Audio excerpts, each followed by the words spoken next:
1975 में निर्देशक यश चोपड़ा ने ऐसी फिल्म बनाई जिसने भारतीय सिनेमा को कई मायनों में बदल दिया।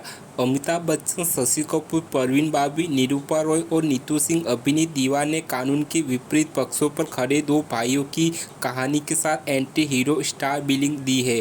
अगर 1973 की जंजीर ने एग्री यंग मैन बनाया तो दीवार ने उन्हें केंद्र में ला दिया। फिल्म को इसके मजबूत महिला किरदारों के लिए भी सराहा गया है। एक माँ जो अपने अपराधी बेटों को अस्वीकार करती है और अनीता गैंगस्टर की भूमिका को शराब पीती है, धूम्रपान करती है और गर्भवती हो जाती है।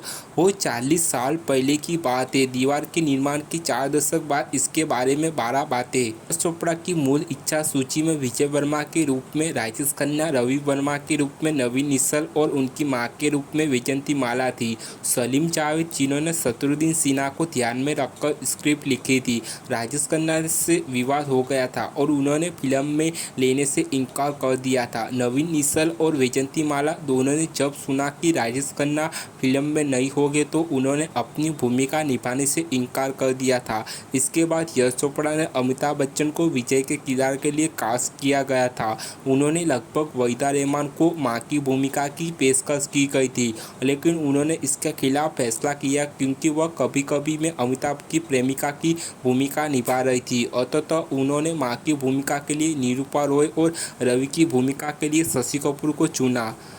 जब वह दृश्य शूट किया गया जिसमें विजय एक मंदिर में शिव की मूर्ति से बात करते हुए कहते हैं कि आज खुश तो बहुत होगे तुम, अमिताभ बच्चन ने जोर देकर कहा कि निर्देशक यश चोपड़ा के अलावा कोई भी मौजूद ना हो। इसे रात में शूट किया गया था और वह इसे सही करने में बिग बी को 15 बार लगे क्योंकि वह भगवान को चुनौती देने से विचार से बहुत डरे हुए थे।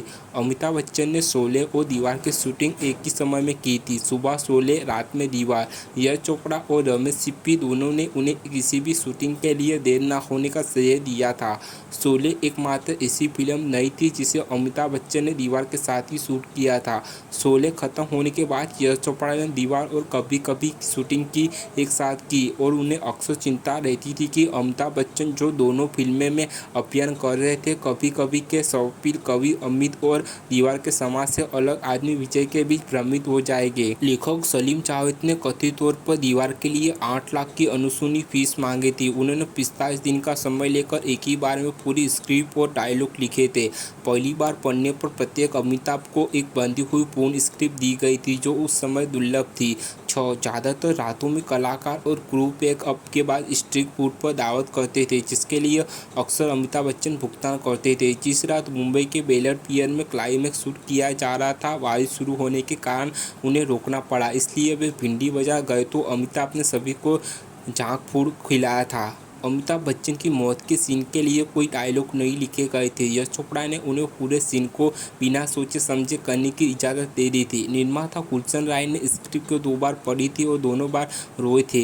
अमिताभ बच्चन को नोटिडा शर्ट के साथ आखिरी समय में समझौता करना पड़ा जब उन्हें पता चला कि जो शर्ट उन्हें पहनी थी वो बहुत लंबी थी और उनके घुटनों के चारों ओर फड़फड़ा रही थी, इसलिए उन्होंने एक चलन शुरू करते हुए इसे कमर पर गांठ लगा दी थी। सलीम जावेद और यश चोपड़ा ने दीवार को बिना गाने के बनाने की योजना बनाई थी। उन्हें निर्माता गुलशन राय से हार माननी पड़ी जिन्होंने गाने रखने पर जोर दिया और आर डी बर्मन को साउंड ट्रैक तैयार करने के लिए चुना गया जिससे हिट नंबर कह दो तुम्हें शामिल था।